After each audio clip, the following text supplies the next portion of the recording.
Welcome back. Tonight, we explore the conspiracy theories, hidden mysteries, and whispered lore of the Five Nights at Freddy's universe. Drop a comment below and tell me where you're listening from tonight and what games you want me to cover next. Before we begin, feel free to like and subscribe, but only if you enjoy this kind of slow, immersive storytelling that unfolds like a dream. Glamrock Freddy is Michael Afton. The Freddy Fazbear's mega pizzaplex stands on salted ground, not metaphorically.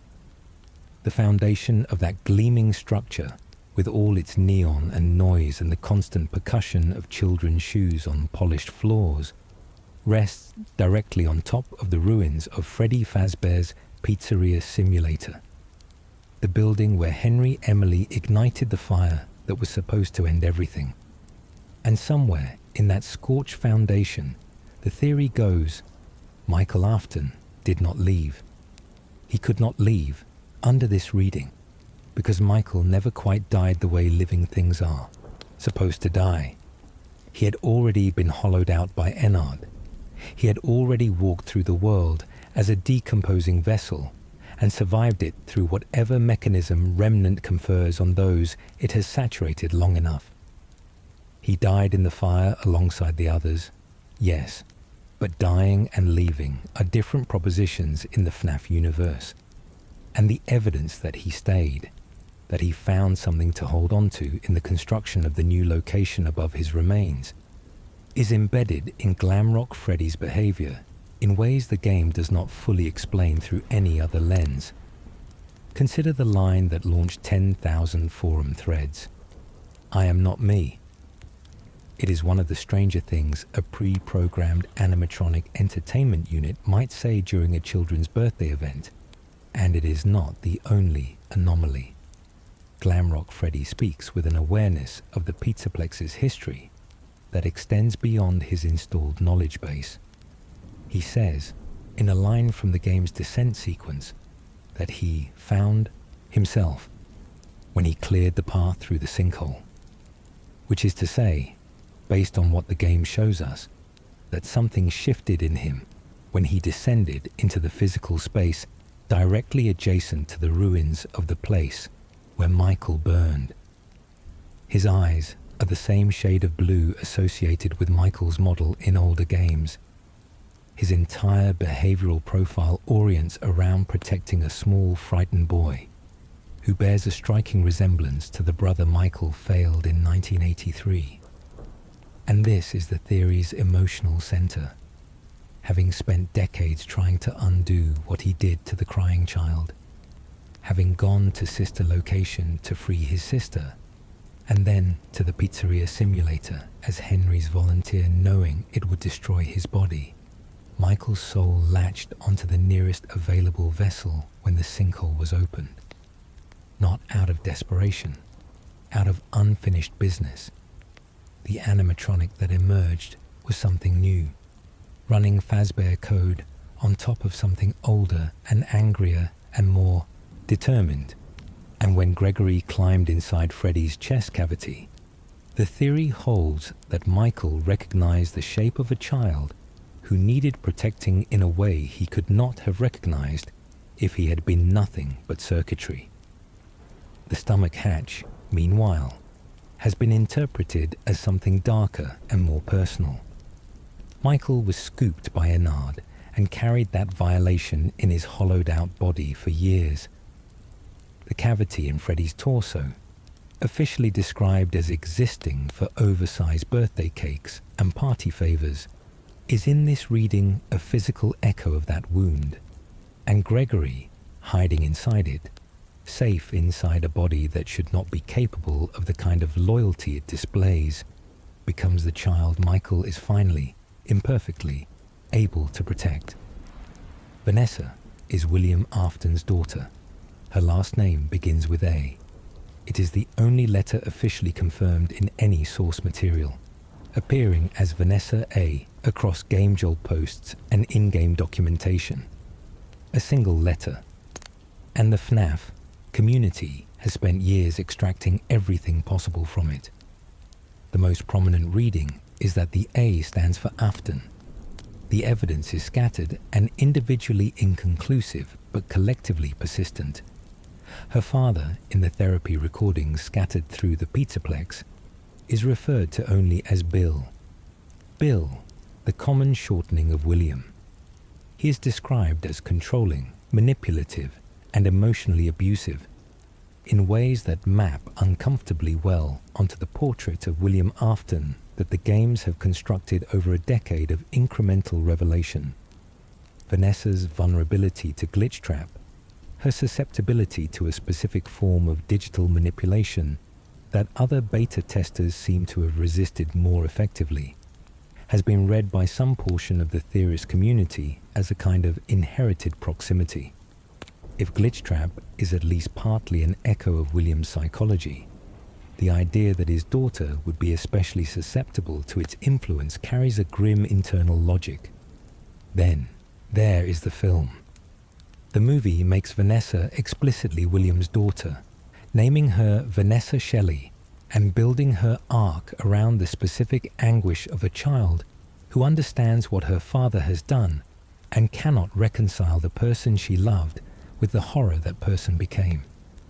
The film operates in its own continuity, but the FNAF franchise has a well-documented habit of letting its parallel canons illuminate each other, using the novels and the games and the film not as separate realities, but as different angles on the same underlying structure. The decision to make Vanessa an Afton in the film, without making it a complete invention, suggests the creative architecture was already present in the games. Vanessa wears purple nail polish. It is a small thing, and it might mean nothing. But in a franchise that has used color language as precise law notation since the first game's pixel art, the purple associated with the Afton family appearing specifically on Vanessa's hands reads less like a coincidence and more like a signature. The dirt mound is the crying child's grave. In the hidden section of the Midnight Motorist minigame, reachable by finding an unmarked gap in the road that most players drive past without noticing, there is a clearing. In the clearing, there is a mound. The official guides have since acknowledged it as a secret grave, which is about as much confirmation as FNAF's official sources ever extend to anything. And the question of whose grave it is has generated some of the franchise's most intricate and emotionally textured theorizing. The case for the crying child being buried there rests on several interlocking details. The route from the house in the Midnight Motorist hidden map to JR's closely mirrors the route from the Afton house in FNAF 4's minigames to Fredbear's family diner, suggesting the two locations are either the same or adjacent, placing the Midnight Motorist scene in the immediate neighborhood of the events of FNAF 4. The runaway who escapes through a broken window in this hidden section is widely believed to be Michael Afton, not the crying child, which means the person Michael is running toward, or the reason the location is significant enough to include a grave, must be the younger brother who died. Michael, who sat at his brother's bedside in the hospital and apologized in a voice that cracked through with something genuinely broken, would visit the grave. He would keep going back. William, watching him do it, would tell him to stop. He'll be sorry when he gets back, the yellow-suited figure says in the house before the child has climbed out the window. That line, read against Michael's guilt and not the crying child's fear, changes everything about its emotional register. The three-toed footprints in the clearing outside the broken window add another dimension. Spring Bonnie has a three-toed foot. The animatronic's presence outside the window could indicate William stood there in his spring Bonnie costume on a night when Michael had already escaped to the grave. A surveillance of the boy's grief that mirrors the surveillance of the younger child's fear through the Fredbear plushies. An animatronic suit outside one son's window, cameras inside a plush toy watching the other. William Afton's method of control running consistently across both children, shaped differently but motivated by the same need to watch. Michael is the man watching TV. In the same hidden room of Midnight Motorist, someone is sitting on a sofa watching television. They speak in grey text. "Leave him alone for tonight. He had a rough day."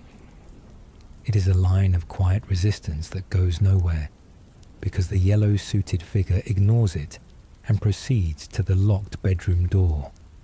And the question of who this grey figure is has produced a range of answers, none fully satisfying, some genuinely compelling.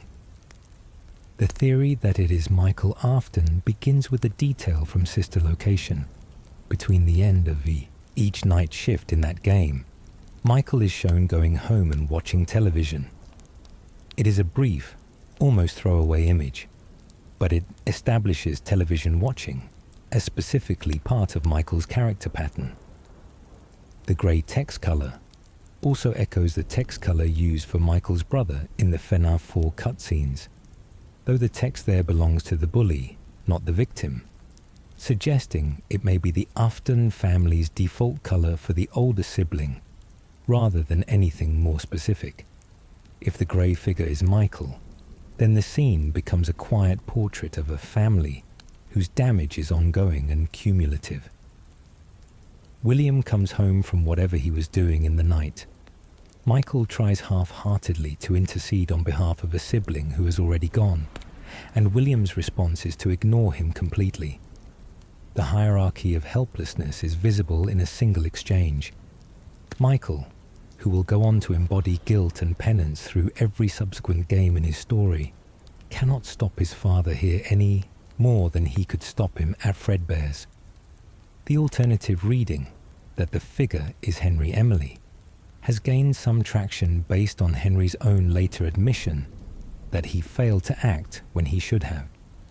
But the television detail and the specific quality of the grey figure's passivity reads more like Michael's particular flavour of inability, the helplessness of someone who knows exactly what is happening and lacks the power to intervene, rather than Henry's more considered and eventually purposeful inaction.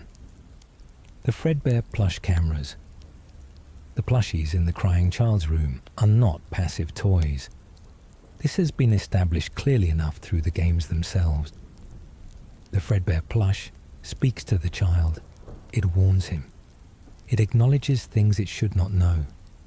And the most grounded and most deeply unsettling explanation for how a stuffed bear in a child's bedroom can speak with apparent awareness of the child's emotional state and immediate environment is also the most straightforwardly horrible one.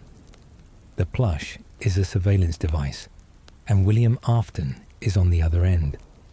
The theory builds on William's established competence with technology and his documented use of institutional access for personal surveillance.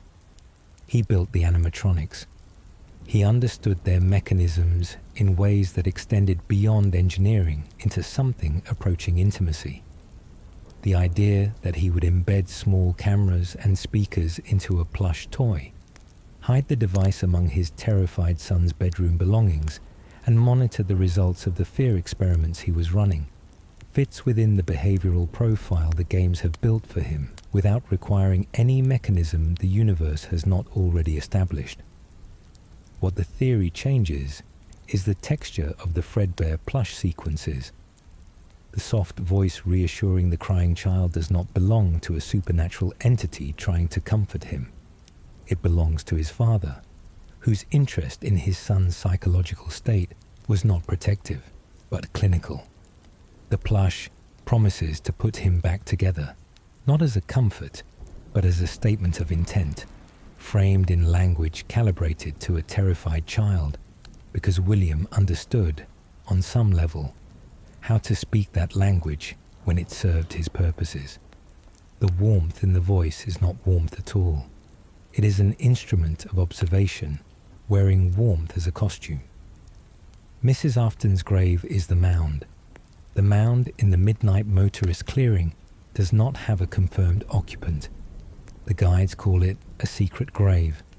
The community has proposed the crying child, Mrs. Afton, and several other candidates. And the Mrs. Afton theory carries a specific emotional weight that the others do not fully replicate, because it explains not just what the grave is, but why it matters to the scene that surrounds it. William's wife, the mother of Michael and the crying child, and Elizabeth, is absent from every game in the series. She is not mentioned. She is not depicted. She does not appear in records or conversations, or even as a negative space that the games acknowledge. In a franchise this meticulous about using absence as a form of information, the total erasure of Mrs. Afton reads as a specific authorial choice. She died before the games began, and the mound in the forest, close enough to the house for the crying child to walk to it alone in the night, accessible enough for Michael to keep returning to it in the middle of the night against his father's prohibition, is potentially her resting place. William's reaction when Michael goes back there would be different if the grave held his wife rather than his son. It would be the reaction of a man who has decided that mourning is a weakness, who has organized his entire intellectual project around the defeat of death, and cannot tolerate the sight of his son treating death as something worth grieving rather than something to overcome.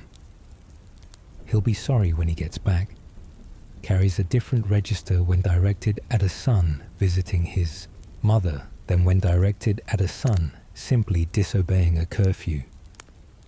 Michael is the foxy masked bully. The bully in FNAF 4 who torments the crying child wears a foxy mask. He leads the group of friends who trap the child at Fredbear's diner and hoist him toward the animatronic's closing jaws. He is the older sibling, and the theory that this older sibling is Michael Afton is not a fringe reading. It is the near consensus position of the theorist community and is effectively corroborated by Scott Cawthon's statements, official guides, and the survival logbook, which Michael canonically owns and in which the nightmare Fredbear haunting him is evidence of his own inherited guilt. What makes this a conspiracy rather than a fact is the degree to which the games decline to confirm it explicitly. The bully is never named in FNAF 4 itself. The survival logbook does the confirming work obliquely, through dreams and drawings, and the specific shape of the psychological weight Michael carries, rather than through any direct statement. The case is built from the right angle, from the pattern of a person shaped by a terrible thing they did and cannot undo.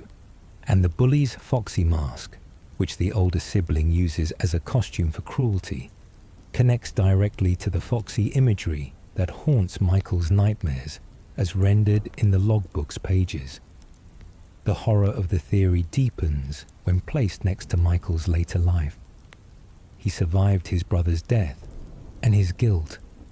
He survived Denard. He survived Fazbear's fright. He survived the pizzeria simulator fire in whatever sense an undead body survives a fire. And in the most widely held reading of Security Breach, he survived that too, anchored in the form of a rockstar bear animatronic, still protecting children, still unable to stop because there is one particular child he was not able to protect, and that fact remains with him across every iteration of his existence. The crying child's name is Evan Afton. For years, the child in FNAF 4 had no name in official materials. He was the crying child, the bite victim, BV in theorist shorthand. And then the franchise accumulated enough supplementary material to make a case for a specific name. And the name that emerged from that accumulated evidence was Evan. The argument comes primarily from two puzzles embedded in the survival logbook. The word search, when solved using misaligned page numbers as coordinates, spells the name Cassidy, linking that identity to the Golden Freddy spirit. a separate puzzle known as the Foxy Grid, a second encoded system involving the book's tally marks and altered page numbers as coordinates on a different grid, has been proposed by community members to produce the name Evan when followed through a specific chain of steps. Independent theorists have reproduced this result through slightly different methods, lending it a degree of consistency. It is worth being transparent, though. This decode is fan-derived rather than officially confirmed, and the interpretive steps are intricate enough that reasonable disagreement about the conclusion is still possible. What the reading proposes, if accepted, is that the entity responding to Cassidy's questions in the logbook's margins is the crying child, whose name, according to this puzzle, is Evan. Whether it holds at the level of absolute canon confirmation is a conversation the FNAF community continues to have. But the feeling in the theorist community is that the name fits, Evan, not a name that announces anything about what happened to him. A name that suggests a child who was a child before everything else, before the fear and the bite and the coma and whatever came after. William's own father was abusive. The origin theory proposes something that reframes the entire Afton tragedy if it is correct. It holds that the Midnight Motorist minigame is not about William as the parent. It is about William as the child. The yellow-suited figure driving the car and then angrily entering the house is not William the killer. It is William's father, a man who came before all of this, and who shaped the psychology that became capable of what came after. And the child who climbs out the broken window and runs into the night is William himself. The color logic supports this in a sideways fashion. The yellow figure does not match William's established associations with purple. The car is purple, which in this reading was inherited by William from his father, and became his, in the same way certain patterns of behavior are inherited from fathers who held them first. The figure in the chair is William's mother, or someone who occupies that household role. And the name of the hidden section, later that night, refers not to the events of the security puppet minigame, but to a night in William's childhood that was formative in a specific and damaging direction. If this is true, nothing about William excuses anything. The theory does not ask for sympathy. What it does is insist that William Afton was made, and that the process of making him left marks that he carried into everything he built and everyone he destroyed. The cruelty to the crying child, the obsession with control and surveillance, the absolute refusal to accept any form of loss as permanent. These are not the traits of a person who emerged from nowhere. They are the traits of a child who learned in a house where a yellow-suited figure was the one coming through the door, that the only defense against losing things was to refuse to let them go. The Afton family reassembled in Security Breach. The theory reads Security Breach as a reunion story, a dark and fractured and probably unintentional one, or at least unintentional in-universe, but a reunion nonetheless. Gregory, whose appearance mirrors the crying child, with an eerie precision that no official source has explained away to satisfaction, occupies the role of the youngest Afton sibling. Glamrock Freddy, possessed under this reading by Michael's lingering soul, protects him with the specificity of someone who has been waiting to protect a child that looks exactly like this one. And Vanessa, whose surname initial and whose abusive father named Bill, and whose specific vulnerabilities track too closely to be entirely unconnected, occupies the space where Elizabeth's absence has been since she was pulled into Circus Baby's mechanisms in a moment that William entirely engineered. What makes this a conspiracy rather than a reading is that the game itself does not confirm it. The characters do not recognize each other.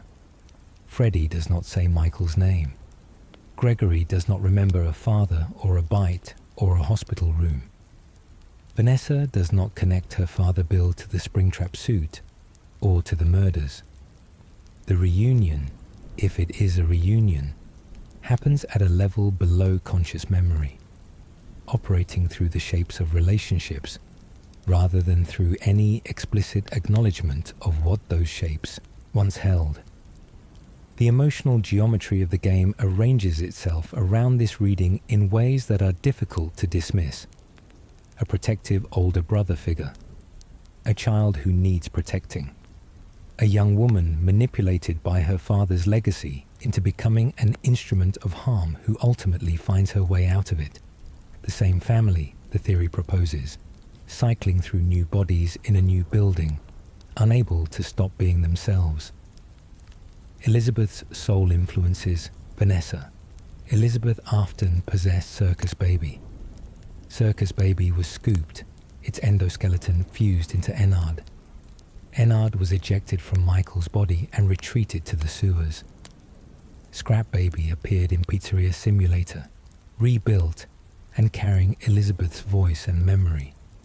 And then the fire happened, and Henry's speech addressed Elizabeth directly, and the implication was that she found whatever counts as rest in that universe. Except, the Vanessa Beth theory holds that Elizabeth's soul did not fully depart in the fire, or that it departed and then found a new anchor. The visual similarities between the two characters are real rather than superficial. Both are blonde, both have green eyes, both are daughters of William, in one continuity or another. Vanessa's ice cream cone in the redemption ending is shaped like Fredbear's head, which reads to some analysts as a callback to the ice cream lure that Baby used to draw Elizabeth in, the last thing Elizabeth reached for before the machine closed around her. A joke at the level of in-universe art direction, or the specific visual signature of a soul that has been inseparable from ice cream in its most formative memory. The more contained version of this theory does not claim Elizabeth is inside Vanessa in any literal possession sense. It claims that the mimic, which by the end of the Steel Wool era is actively trying to reassemble something like the Afton family, using whatever human material is available, selected Vanessa in part because something in her resonated with Elizabeth's pattern, that the resemblance is not accidental but engineered, and that whatever intelligence is operating the mimic's deeper designs found in Vanessa, something structurally similar to what Elizabeth had been, and built on that. The purple car belonged to William. The purple car in Midnight Motorist's opening sequence, which the player drives down a highway past other vehicles in the night, appears in a different context in FNAF 2's minigames. A purple car is visible in the parking lot outside the location where Charlie is killed by William. The rain in the security puppet minigame matches the rain in Midnight Motorist's hidden section. The tire tracks visible in the brightened final frame of the security puppet sequence have been connected to the opening of Midnight Motorist, which shows a car pulling onto a highway from a side road. The implication assembled from these connections is that the car in Midnight Motorist is William's. He drove it from the location where he killed Charlie. He drove it home. He got out of the car and went inside his house and encountered Michael on the sofa and the locked bedroom door, and the night continued in the way the hidden minigame depicts. The murder of Charlie and the domestic scene in the Afton house are the same night. The section's title in the game files, Later That Night, is the bridge between those two events, and the purple car is the vehicle that carried William from one to the other. This matters for the broader lore because it places the Midnight Motorist house firmly in the Afton family's history, and not in the history of some unrelated character. Every element of that hidden section, the locked bedroom, the figure on the sofa, the child escaping through a broken window, the grave in the clearing, acquires a specific gravity when the car establishes that the man driving it just killed a child in a restaurant parking lot and came home afterward as if this was the shape of an ordinary night. The phone calls contain coded warnings. Phone guy's calls are presented as employee onboarding material, which is almost certainly what they were designed to appear to be, and definitely what they were designed to conceal. The theory that they contain embedded coded information points to the precision of certain statements, the way some of the warnings seem to carry more weight than their surface content requires. The only parts of you that would likely see the light of day again would be your eyeballs and teeth when they pop out the front of the mask. This is not a standard occupational safety briefing. This is someone who knows exactly what the masks contain. The coded warning theory does not require phone guy to be the purple guy. It requires only that he had information about what was happening at Freddy Fazbear's Pizza that he was not free to state plainly. Whether this was because Fazbear Entertainment was monitoring his communications because he feared legal liability, or because the information was so specific that stating it directly would have implicated him in what he knew and failed to stop. The calls are read under this theory as documents of suppressed knowledge. What he cannot say directly, he says obliquely. What he says obliquely is the actual warning. The detail about the smell gets read this way too. There's also a smell and we're working on fixing that. The hesitation is architectural. He knows what the smell is. He knows why it is there. He cannot say what the smell is because saying it would require acknowledging what is inside the suits, and acknowledging what is inside the suits would require acknowledging everything that follows from that.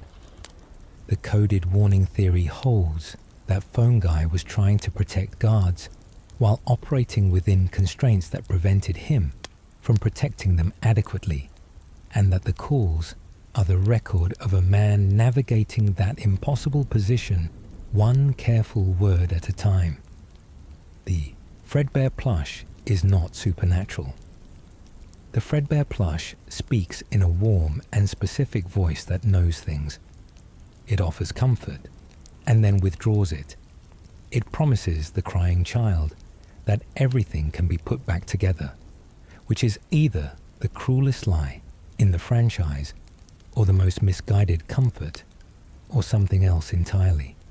And the supernatural explanation that the plush is a conduit for some entity watching over the child tends to overshadow the more grounded and more straightforwardly awful explanation. The plush is technology. William built surveillance into his animatronics as a matter of routine. The facial recognition in the toy animatronics was designed for parental tracking. The Fun Times in sister location had monitoring systems that fed back to observation rooms.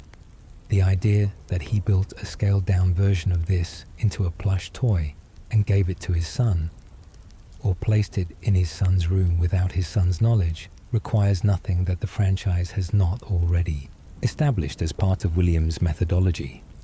The plush is a camera with a speaker.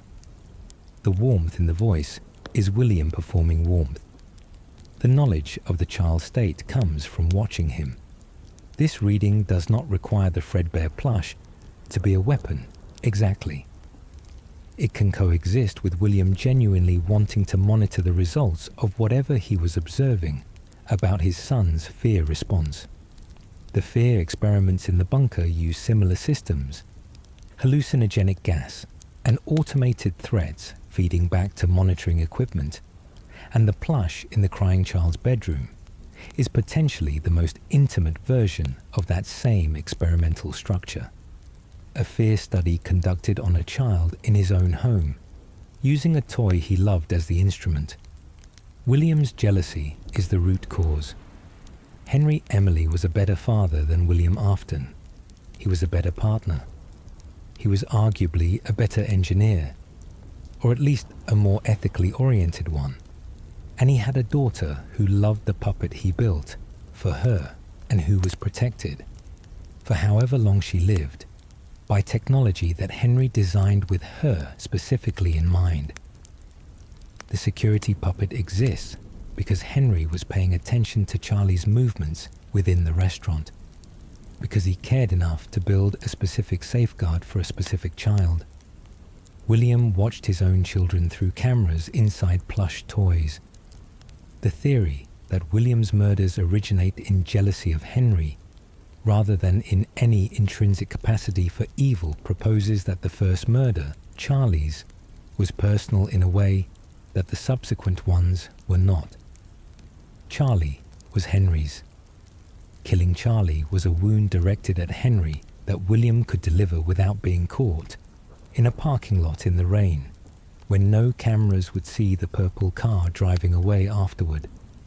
Everything that followed, the funtime animatronics, the children lured into the safe room in Spring Bonnie, the experiments in the bunker, the pursuit of immortality, these are theories and methodologies that may have emerged from something simpler and darker.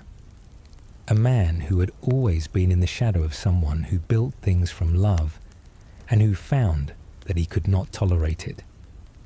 This does not make William sympathetic. The theory specifically does not ask for that. What it does is identify the seam where the series' central darkness begins, not in William's birth or nature, but in a specific relationship and a specific accumulating resentment that eventually found its method. The six-chair theory. In the security breach Pizzaplex, there is a display featuring staff bots arranged in a configuration that mirrors the Afton family. 5 chairs with 5 staff bots, and 1 empty chair. The theory that the empty chair indicates a 6th Afton, a family member whose existence has not been fully disclosed in the main storyline, has circulated through the community since the game's release and found some resonance in the Theory Wiki's documentation. The candidates are various.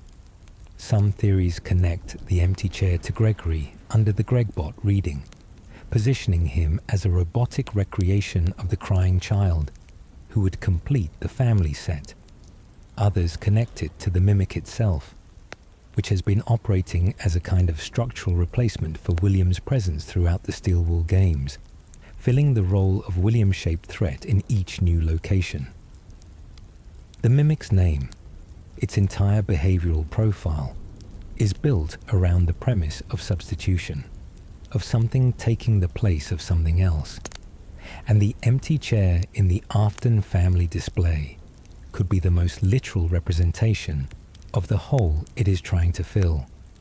What the 6-chair configuration establishes, regardless of how the empty seat is read, is that the Fazbear design team considered the Afton family and built its depiction with a gap in it. A deliberate, visible absence. In a franchise this attentive to the meaning of empty spaces, the chair that holds nothing is possibly more important than the 5 that do. Michael was already decaying in FNAF 1. He was fired for odor and general unprofessionalism. The dismissal note at the end of FNAF 1's 7th night is brief and almost comedy in its bureaucratic normalcy. And the theory that the odor referenced is not the smell of a person who keeps poor hygiene, but the smell of a person whose body is actively decomposing, connects the events of FNAF 1 to the events of Sister Location in a way that requires careful chronological reasoning. Sister Location ends with Michael ejected from his own body in the sewers and somehow walking away. His skin is purple and his body is failing, and he narrates in the final cutscene that he is going to find his father and that he is going to keep looking for him regardless of what his body does in the meantime. The question of whether FNAF 1 precedes or follows this is one the community has not fully settled, but the theory that Mike Schmidt's dismissal for odor is a disguised reference to his post-scooping state places it after. Michael Afton, working the night shift at a decaying pizzeria because it puts him in proximity to his father's legacy, already carrying the biological evidence of what Ennard did to him, getting fired because the smell became too obvious to overlook, and leaving with the quiet certainty that he will simply find another job in another building with another set of suits. The purple figure in FNAF 4 minigames may be Henry. The purple figure who watches the crying child in the FNAF 4 minigames carries the established colour association of William Afton. Purple has meant William since the first pixelated death minigame in FNAF 2. But the theory that the watching figure in FNAF 4 is Henry Emily proposes something more uncomfortable. That Henry knew what was happening to the crying child and observed it from a distance without intervening. Henry's later confession in Pizzeria Simulator is built around admission of failure, describes having failed to act when he could have acted. The fire speech is an accounting for inaction as much as a plan for action. If the figure watching the crying child in the background of those mini-game sequences is Henry rather than William, it adds a specific shape to the failure he admits to. He watched. He understood what William's household looked like and what was being done inside it. He did not stop it. The primary objection to this reading is the colour. Henry, to the extent he is colour-coded at all, has been associated with orange in the FFPS cutscenes, but the minigames of FNAF 4 are rendered in the same palette as the minigames of the prior games, and the prior games used purple for a figure we now understand was William.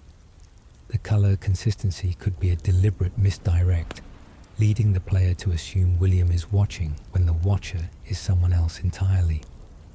Someone who knew the shape of the Afton family's domestic arrangements and stood at a distance from them for reasons that his final speech never quite fully explains. The Afton house is near Fredbear's. The theory is cartographic. It takes the spatial relationships visible in the FNAF 4 minigames, where a house and a restaurant are connected by a short path navigated by children in pixel art nightwear, and maps them against the spatial relationships visible in the Midnight Motorist hidden section, where a house and a building called JR's are connected by a similar path at the edge of the highway. The conclusion is that these locations are the same, or near enough to the same, that they describe the same neighborhood. This matters because it places the crying child's house and the Afton family's house within walking distance of Fredbear's family diner, the diner that eventually became the site of the bite, the diner that is probably what JR's was before it became a bar after closure. The proximity collapses the geography of the crying child's terror in a specific way. He was not being taken to a faraway place for his birthday. He was being taken somewhere he might have been able to see from his window on a clear night, somewhere visible from the edge of the neighborhood, where he slept under the surveillance of his father's plush cameras, somewhere that was practically next door to the house where everything that shaped him had already happened. The crying child visited the grave of his mother. The running figure in the Midnight Motorist hidden section is moving toward the mound, not away from it.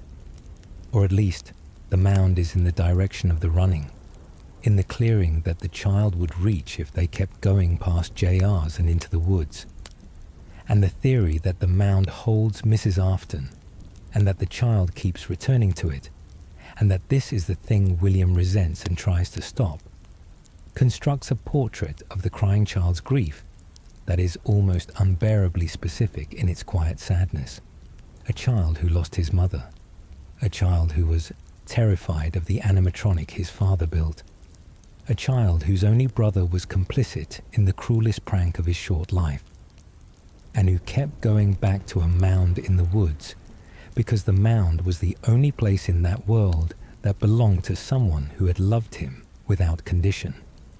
The nightmares of FNAF 4 exist within this reading, not as William's experiments or as the echo of the bite's trauma, but as the interior life of a grieving child whose grief had no appropriate outlet and spilled into his sleeping hours as the shapes of things designed to harm him. William believed he was solving death. The theory refuses to read William Afton as simply evil, not because it wants to defend him, but because simple evil is less interesting and probably less accurate than a more specific diagnosis. The murders were always, under this reading, experimental. Each death was data. Each possessed animatronic was evidence that consciousness could survive biological death if the conditions of its departure were sufficiently charged with the right emotional frequency. Remnant is not just a plot mechanic in this reading. It is the central object of William's intellectual project, the thing he spent his entire adult life trying to understand, isolate, and ultimately weaponize in service of his own survival. The children he killed were not random. They were chosen for access, yes, but also for the intensity of the possession that followed. The fact that Charlie possessed the puppet before William killed any of the missing children's incident victims is central to this reading. He watched Charlie's possession happen by accident as a result of his own act of violence, and what he saw when he watched the puppet crawl through the rain toward her body and fail to reach it was not horror, but hypothesis. If a child's love for her guardian could animate a machine across several hundred feet of wet parking lot, what else was possible? How much stronger could the bond between soul and vessel become if it were engineered rather than accidental? The experiments in the bunker, the fun times, the scooper, the remnant injections, all of these are the iterative development of a theory, first confirmed in a parking lot when he watched something he had not expected happen. The fact that he kept dying and returning is not supernatural good fortune. It is, under this reading, the result of someone who had been preparing for exactly this scenario for decades and who did not stop preparing just because he was being destroyed. The promise was William's vow to himself. I will put you back together. The Fredbear plush says it to the crying child in his hospital room. The Fredbear plush is, under the most grounded theory, William using a speaker embedded in his son's toy, and the vow directed downward at a child in a coma was not about the child. It was about the project. The promise was about what William had decided to do with everything he had learned from watching the boy die. He was not going to put the crying child back together in any literal sense. The boy was gone in any way that a father who was not already years deep into a theoretical framework about consciousness and remnant would recognize as gone. What William meant in the reading of this theory is that he was going to complete the research. He was going to find the mechanism. He was going to understand what his experiments had demonstrated well enough to apply it to himself, to refuse the fate his son had just undergone, and to prove that the cycle of loss which had taken his wife and now his youngest child, and which waited for everyone, was something that could be solved if you were willing to do what the solution required. The horror of the vow is that it is sincere. He meant it. He was going to put something back together. But what he was putting together was not the child. It was a version of himself that would not have to face the particular category of loss that was currently looking up at him from a hospital bed with a monitor beside it running flat. Gregory may be a robot. He does not appear in Fazbear Entertainment records. Vanessa tells Freddy there is no record of Gregory's past, no documentation of who his parents are or where he comes from. He displays technical knowledge that exceeds what would be reasonable for a homeless child his apparent age. Not just competence with the Pizzaplex's systems, but fluency with them. A fluency that allows him to upgrade a damaged animatronic alone in the middle of an active crisis. His clothing, investigated through the game's debug menu by players who went looking, carries manufacturing labels that trace back to Fazbear Entertainment LLC. He was wearing the company's products before he had any official connection to the company. And when Vanny walks past him, Gregory's vision glitches. It is a brief effect, easily dismissed as a gameplay indicator of Vanny's proximity device interfering with Gregory's ability to track her. But the glitch functions the same way that Vanny's cloaking tech interferes with animatronic visual systems, not human eyes. If Gregory's vision is susceptible to the same signal scrambling that affects the animatronics, the implication is that his vision runs on similar hardware. The Gregbot theory ties this together into a cohesive proposition. Gregory is an animatronic doll, designed to human specifications in the tradition of Charlie Emily's robotic recreation in the novels, and he is powered by or animated by the soul of the crying child. The promise that Fredbear made, that someone made, about putting him back together, was kept this way, not by returning the child to biological life, but by building a vessel for him that could walk through the world again. The fact that Gregory does not remember his past, that his history begins in the Pizzaplex with no clear before, would be consistent with a soul that was given a new form without being given full access to the memories of the form it was given. The theory has generated significant counter-evidence, including official encyclopedia entries identifying Gregory as human, and the tales from the Pizzaplex stories, which establish aspects of his background that resist a robotic reading. But the evidence for it is real enough that it has never been fully dismissed, and the emotional architecture it proposes, a child given back, an older brother protecting him in a new body, both of them are wearing for different reasons, is compelling enough that it survives the counter-evidence with a particular quality of persistent possibility. Gregory is Greg from Fetch. Taking Gregbot one step further, a community theory proposes not just that Gregory is a robot, but that he is a specific robot with a specific history. Greg, in the Fazbear Fright story Fetch, is a boy who gains control of a murderous animatronic dog and survives an encounter with it that most encounters in that universe do not allow for. He is clever, technically capable, and resourceful in ways that read as consistent with the security breach Gregory. And the theory holds that Greg, having survived Fetch and processed the trauma of it, eventually became involved in the kind of FNAF-adjacent hacking and digital interfacing that would connect him to the glitch trap operation, building eventually to the moment where an adult Greg, or an AI constructed in Greg's image, pilots a younger robotic version of himself into the Pizzaplex. This theory is the most speculative of the Gregory cluster, precisely because it requires accepting both Gregbot and a specific chain of identity across books and games that the canonical materials have not confirmed. But it constructs a version of Gregory's story with a before that the main game deliberately withholds, and it does so by reaching into the wider Fazbear Frights library, rather than by inventing backstory from nothing. Greg from Fetch is a real character. The parallels are real. Whether they are intentional is the question the theory cannot quite answer, which is true of so many of the best theories in this franchise. The Bite of 87 was Mangle. The Bite of 87 is mentioned exactly once in the games. Phone Guy, in the first night call of FNAF 1, references it as the reason the animatronics are not allowed to walk during the day. Someone lost their frontal lobe.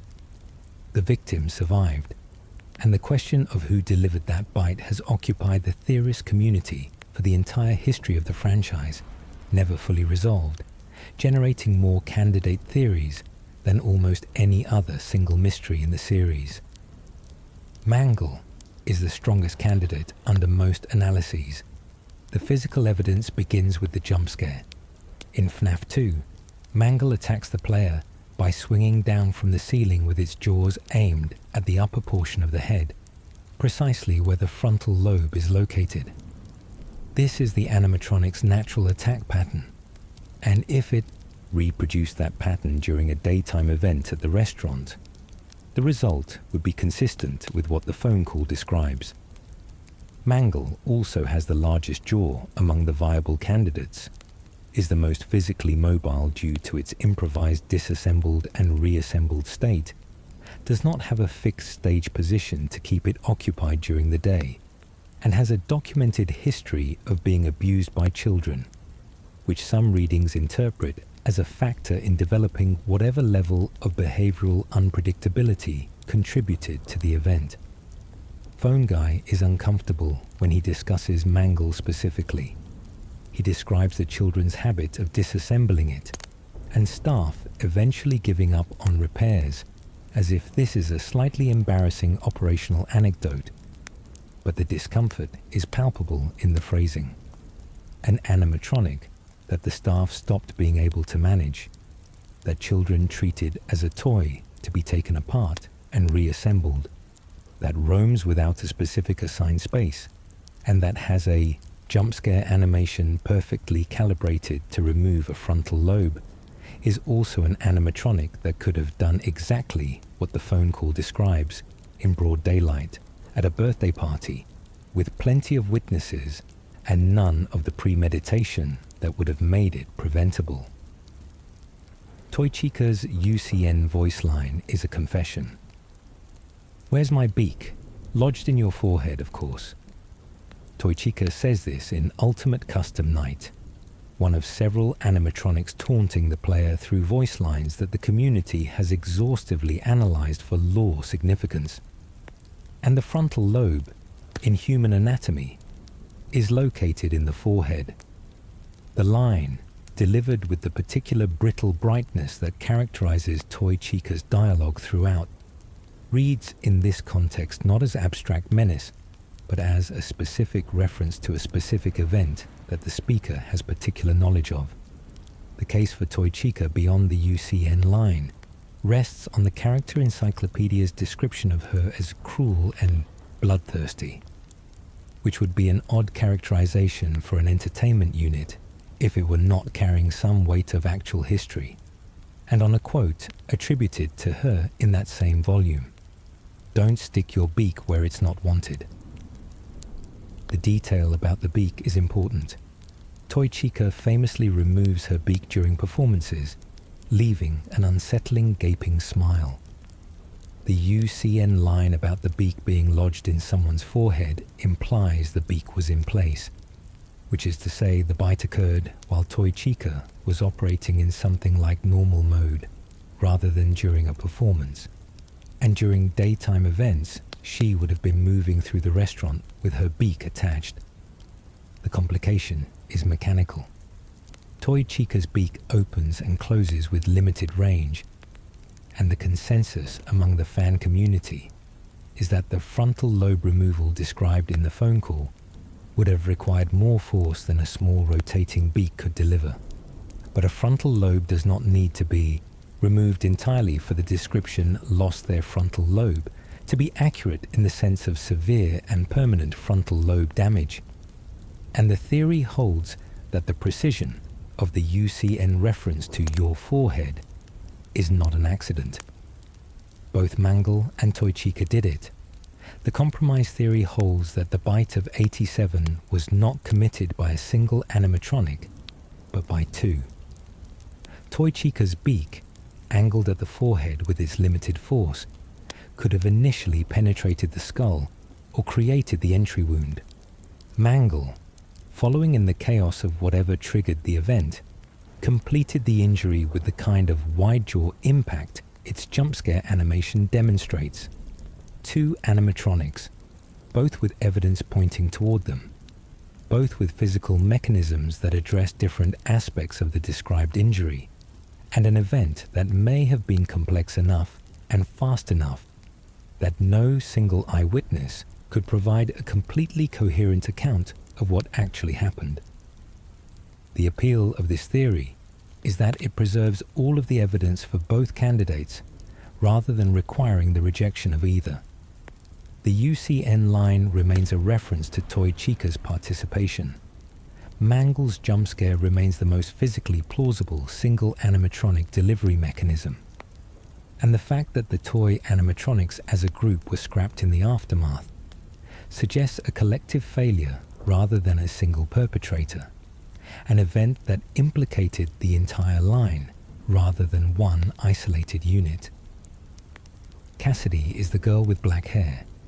The survival logbook, which Michael Afton owns and which Something Else writes in, contains on one of its pages a drawing of a dark-haired girl receiving a lead cake from the puppet. The prompt on the page asks the reader to reflect on the happiest day of their life. The drawing connects the girl to the Happiest Day minigame from FNAF 3, where the Golden Freddy child, in the canonical resolution, finally receives the birthday celebration they were denied. And the girl in the drawing has black hair in pigtails with golden hair ties. This is the most direct visual description of Cassidy that the franchise provides. Black hair, pigtails, golden accessories that might echo the gold of the suit she inhabits. The survival logbook's presentation of her image as the answer to reflect on the happiest day of your life positions her as the entity who considers that moment of cake and company to be her happiest available memory, which, given what preceded it, is specific in a way that lands quietly and heavily at the same time. The Cassidy as Girl reading has complicated a long-running debate about the vengeful spirit's gender, because the Ultimate Custom Knight's voice work and character framing seems to reference the vengeful spirit as male. The resolution that satisfies the most of the available evidence holds that Cassidy and the UCN spirit might be two different entities sharing the same suit, with the crying child occupying Golden Freddy alongside Cassidy in the Golden Duo configuration, and the male voice of the UCN spirit belonging to the crying child, while the black-haired girl in the logbook is Cassidy observing from the same vessel. The crying child is Cassidy. The theory that the crying child and Cassidy are the same person is one of the franchise's most emotionally resonant and most resisted readings. It proposes that the child who died from the bite of 83 at Fredbear's family diner, whose soul was denied a full life by the mechanisms of his own father's negligence and his brother's cruelty, is also the fifth spirit of the missing children's incident, the one who inhabits Golden Freddy, the one whose vengeance shaped Ultimate Custom Night structure, and whose release constitutes one of the franchise's most cathartic potential conclusions. The problem with this theory is the timeline of events. The crying child died in 1983. The missing children's incident, where Afton killed the 5 children whose spirits inhabited the original animatronics, is placed in 1985. For the crying child to be among the missing children, he would need to have been killed again, or his death would need to be relocated, or the timeline would need to bend in a way that most canonical readings resist. The theory navigates this by arguing that the crying child's soul, unbound after the hospital flatline, drifted into the space of Fredbear's endoskeleton, or the Golden Freddy suit, without being stuffed there by Afton, arriving there by a mechanism the puppet did not need to provide because the child's proximity to the suit at the moment of his death gave him a direct anchor. Cassidy, in this reading, is the name of the child the community has been calling the crying child. The logbook's encoding of that name in a word search associated with the Golden Freddy anchor is the confirmation that the name belongs to him and not to a separate fifth victim. Gabriel, Jeremy, Susie, and Fritz account for Freddy, Bonnie, Chica, and Foxy. The fifth suit, the Golden Freddy suit, holds someone whose entry point into possession was different from the others, whose death was public rather than hidden, and whose name was always Cassidy. Golden Freddy holds two souls. The Golden Duo theory proposes that both readings are correct because both souls are present. Cassidy, the black-haired girl from the logbook's drawing, is in Golden Freddy. The crying child, whose death at Fredbear's gave him a specific and intimate anchor to the yellow gold suit, is also in Golden Freddy. Two spirits in one vessel, in the same configuration that later appears with Andrew, Jake, and William Afton, sharing the Stitch Wraith endoskeleton in the Fazbear Fright's epilogues. The survival logbook's strange dialogue structure supports this. There appear to be two distinct communicative presences writing in the logbook, alongside Michael, with different text styles suggesting different entities, and one of them asks questions while the other answers. If both Cassidy and the crying child are present in Golden Freddy, and Michael owns the logbook, then the dialogue in its margins is between the two souls sharing the suit, with Cassidy asking the questions and the crying child providing the answers, or vice versa, reconstructing their identities together in the margins of Michael's record of his worst period of employment. The emotional dimension of this reading is the one that has made it persistent in the community despite its complexity. The child who lost his life to an accident at a birthday party, and the child who was murdered with deliberate premeditation, sharing a vessel and communicating in the shadows of the book that belongs to the person most directly responsible for one of those deaths, is the kind of structural arrangement that FNAF generates, and that only works because the franchise trusts its audience to find it without having it announced. Cassidy was murdered in 1987. The Cassidy 87 theory proposes a different solution to the timeline problem. Rather than placing Cassidy among the original missing children's incident victims, it argues that Cassidy was a separate murder that Afton committed in 1987 at the 1987 location, during the same period as or shortly following the events of FNAF 2. This would make her death temporally connected to the 1987 restaurant rather than the 1985 one, and it would explain the Golden Freddy connection to 1987, evidenced by the 1987 AI input in FNAF 1, triggering a Golden Freddy appearance. The misalignment of grave markers in FFPS's completion ending has been used in support of this theory.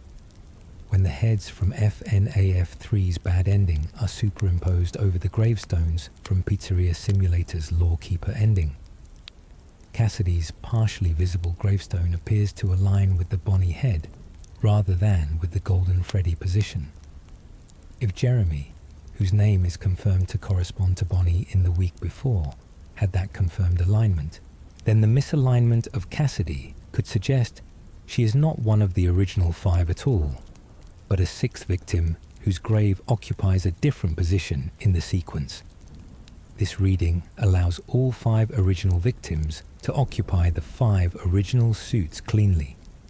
Gabriel in Freddy, Jeremy in Bonnie, Susie in Chica, Fritz in Foxy, and one other in the original Haunted configuration, with Cassidy as a separate addition to the collection of Afton's victims who found her anchor in a different way and at a different time. The vengeful spirit is Andrew, not Cassidy. Ultimate Custom Night presents William Afton trapped in a nightmare loop by something the developer and the surrounding lore has described as the one you should not have killed. In the Fazbear Fright's epilogues, a character named Andrew fills this role explicitly. He is a boy who died at William's hands, who attached himself to William's soul through the mechanism of his own extreme and focused hatred, and who refused to allow William to die or be saved, because keeping him alive and suffering was more satisfying than any alternative. The alligator mask Andrew wears in the hospital story connects, visually and thematically, to Montgomery Gator in Security Breach. The theory that Andrew and Cassidy are two different entities, both connected to Golden Freddy, but filling different narrative roles, resolves the conflict between the logbook's black-haired girl and the UCN's apparently male vengeful presence. Cassidy is the fifth MCI victim, the spirit within Golden Freddy in its passive state. Andrew is the separate boy who accumulated enough focused hatred to override the usual mechanics of spirit and vessel, essentially hijacking the connection between Cassidy and Afton to insert himself into the torment loop. What the player experiences in UCN is not Cassidy's design, but Andrew's, with Cassidy perhaps watching from somewhere within the same space, having achieved or approaching a peace that Andrew has not. The Into the Pit game provides the most recent and possibly definitive contribution to this debate, depicting Andrew possessing Fetch in a minigame, while Golden Freddy is separately present as a lurking spectre. If these are different entities occupying the same scene, the argument that Andrew and Cassidy are distinct becomes significantly stronger. Phone Guy's real name is Ralph. The novel The Week Before, which functions as a prequel to the events of the first game, contains a character whose final phone recording is word for word identical to Phone Guy's Night 4 call. The character is named Ralph. This is not a minor Easter egg or a background reference. It is a direct textual confirmation of the character's identity, delivered in the format of the games themselves by reproducing the exact dialogue. Ralph is the man who recorded those tapes. Ralph is the man who died on Night 4, killed by Golden Freddy in an event that The Week Before depicts as following the call rather than during it. The confirmation matters for several smaller theories that orbited the Phone Guy's identity. It removes him from contention as a secret murderer or a co-conspirator. It establishes him as an employee with genuine concern for the guards he was training, a person who was genuinely trying to help within constraints imposed by the institution he worked for, and who died because those constraints meant he could not help enough. The name Ralph lands in a specific register because it is so ordinary. He is not the purple guy. He is not an architect of any of the horror. He is Ralph, who cared about Foxy, who found the puppet unsettling, and who was killed in the building he was trying to explain to someone else. The Phone Guy was Purple Guy. Why the theory held? For a period in early FNAF history, the theory that Phone Guy was the murderer was the dominant reading. MatPat assembled it from available evidence in a video that bent the community's understanding of the games for months, and the argument was more sophisticated than its eventual debunking might suggest. The object the Purple Guy holds in the FNAF 2 minigames does look like a phone. The Purple Guy's specific comment about Foxy mirrors. Phone Guy's stated preference for the same character. Phone Guy's discomfort about the puppet maps onto the Purple Guy's actions in the Give Gifts minigame, and the line about eyes and teeth popping out of a mask in Phone Guy's recording is far too anatomically specific for someone simply speculating about occupational hazard. The theory collapsed under FNAF 3, which showed the Purple Guy's death in circumstances incompatible with Phone Guy's timeline. But what the theory's initial traction demonstrates is something about how the series generates meaning. The evidence was assembled in good faith from available materials, and it pointed toward a coherent conclusion. The conclusion was wrong, but the method was correct, and when the method is correct, future evidence will eventually produce a true result. The community that assembled the Phone Guy theory was doing the same analytical work that eventually produced the confirmed readings of FNAF's lore. It was just working with incomplete data. The day shift guard was arrested and returned. Phone Guy mentions obliquely that a position on the day shift became available. He frames it as a potential promotion for the night guard, but the way he phrases it suggests the position became available not through a normal departure, but through something more abrupt. The theory that the day shift guard at the FNAF 2 location was arrested in connection with the missing children's incident, released when charges could not stick, and returned to work until Afton's next round of murders added new evidence, constructs a parallel suspect whose existence the games hint at without fully depicting. The day shift guard would have been present when children disappeared. He would have had access to the back rooms.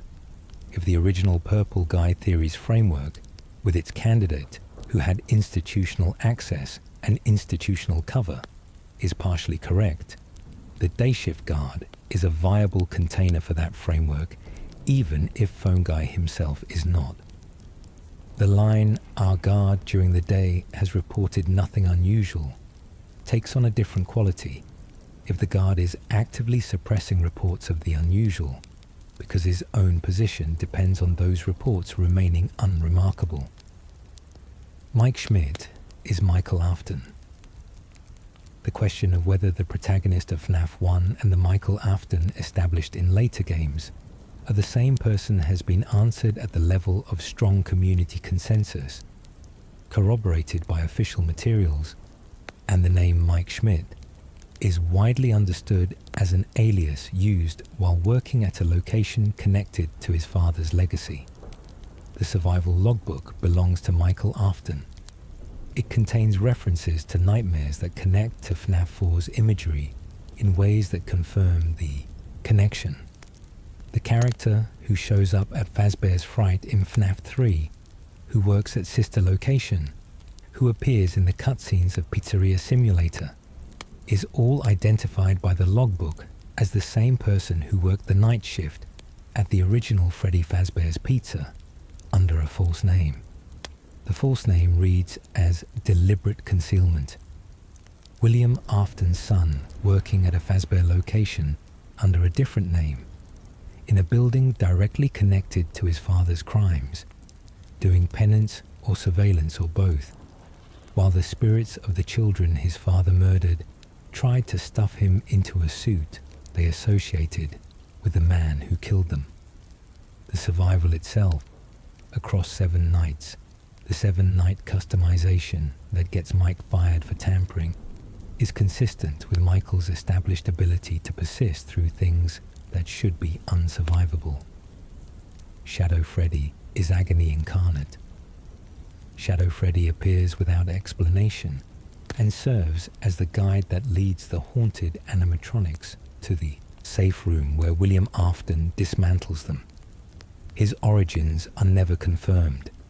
His nature is never confirmed.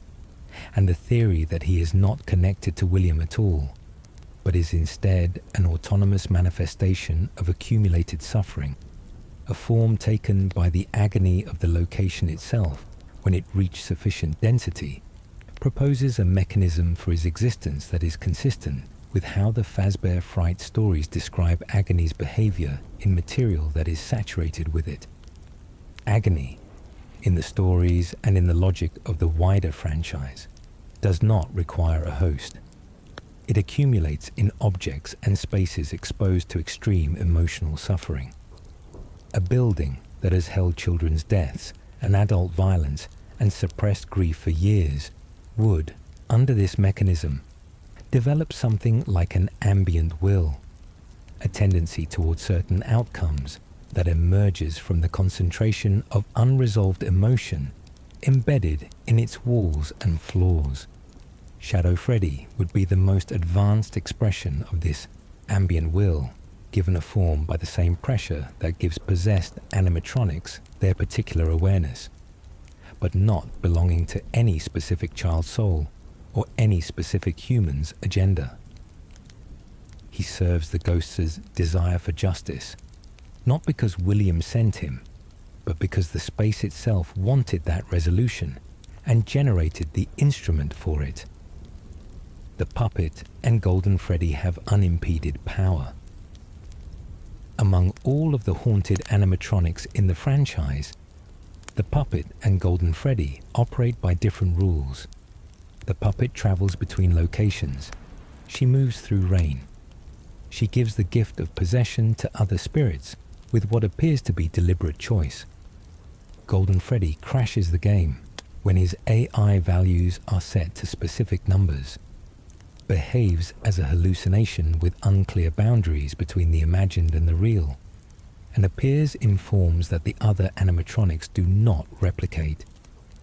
Their power is not the same kind as the possessed suits in the other rooms. The theory is that Charlie, Emily, and Cassidy, the souls anchored in these two particular forms, were among the earliest of Afton's victims and may have accumulated the most concentrated connection to the space and the tradition of Fazbear's haunting. Charlie was, based on what Henry's insanity ending tells us, the first. Her possession of the puppet was the event that likely catalyzed everything that followed. It seems reasonable to infer that she gave the other children something like a template, a demonstrated proof that consciousness could survive the form of its death and find expression through a mechanical vessel. Cassidy, whose presence in Golden Freddy is associated with a specific density of vengeful focus, built on that in a direction oriented specifically toward the person responsible. What this reading suggests is that the two of them represent not just the first and fifth victims, but the poles of what possession in this universe can accomplish when it has sufficient time and sufficient feeling to develop. Glamrock Bonnie was murdered and covered up. In the Mega Pizzaplex, Glamrock Bonnie is absent. There are posters of him. There are references to him. There are Bonnie Bowl bowling lanes bearing his name and image. But the animatronic itself is not present, replaced in the band by Montgomery Gator, and the official explanation offered within the game's promotional materials is that Bonnie voluntarily chose to leave. The community has not believed this for a single moment. The evidence that Monty killed Bonnie and that Fazbear Entertainment buried the fact is assembled from environmental clues. Bonnie's physical form is found in the game, damaged and inert, in a location near Monty Gator Golf. The area shows signs consistent with a confrontation. Fragments of a bowling ball are present near the body. The messages referencing Bonnie's last known location are contradictory in a way that suggests someone was managing the information rather than accurately reporting it. Monty himself is described in internal character documentation as aggressive and status-obsessed, with a documented fixation on ascending within the band. The institutional cover-up dimension is what makes this a conspiracy theory, rather than just a theory. Fazbear Entertainment has a long history of using language designed to manage narratives around incidents that would reflect poorly on the brand. Gas leaks covered Circus Baby's Pizza World. A voluntary departure covered Bonnie's disappearance. The mechanism is identical. A violent event occurs in a Fazbear property.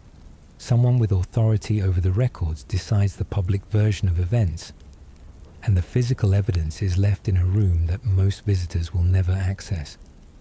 The franchise's institutional culture persists across decades and new management precisely because it was never designed to tell the truth.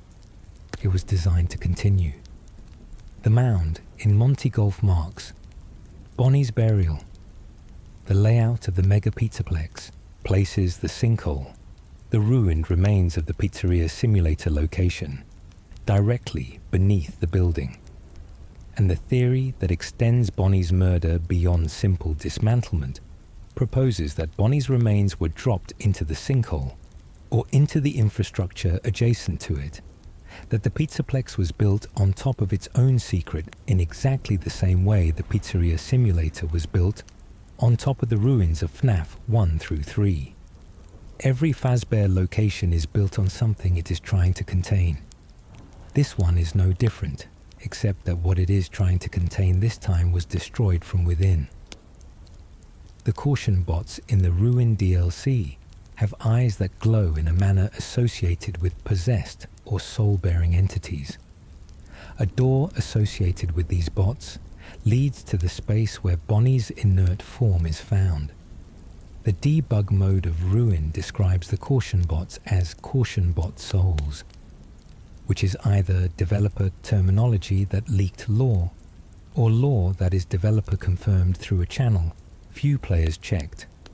Under the Glam Bonnie Cassidy reading, one of the missing children's spirits migrated to this new location and found in the ruined glam rock Bonnie an anchor, with the caution bots as the local expression of that soul's extended awareness. Andrew possesses Montgomery Gator. The alligator mask that Andrew wears in The Man in Room 128-0 is not incidental. The alligator is a specific enough image in a franchise that tends to deploy its visual language with precision, and the appearance of an aggressive, status-driven alligator animatronic in the same game. Where Andrew's storyline is being developed through the Fazbear Frights parallels is a connection the community has treated as deliberate rather than coincidental. Andrew's character is defined by his refusal to allow William Afton to escape, by the specific violence of his resentment, and by an aggression that the Fright stories portray as consuming him as fully as it consumes the person he is pursuing. Monty, Gator, is aggressive, status-obsessed, and responsible for destroying an ally for personal advancement. The behavioral profile is consistent. The connection between the mask and the character design is visual. And under the Frights Parallels framework, which reads the Fazbear Frights characters as game universe echoes operating in a parallel but structurally identical narrative, Andrew and Monty are the same soul in different substrates, expressing the same core resentment in the specific forms available to each of their respective universes. Glamrock Freddy's I Am Not Me. The line is brief and strange, and does not resolve. I am not me. Glamrock Freddy says it, and then the game continues, and no further clarification is offered. Under the Glam Mic reading, the line is Michael Afton acknowledging the gap between the animatronic he is wearing and the person he was before he wore it.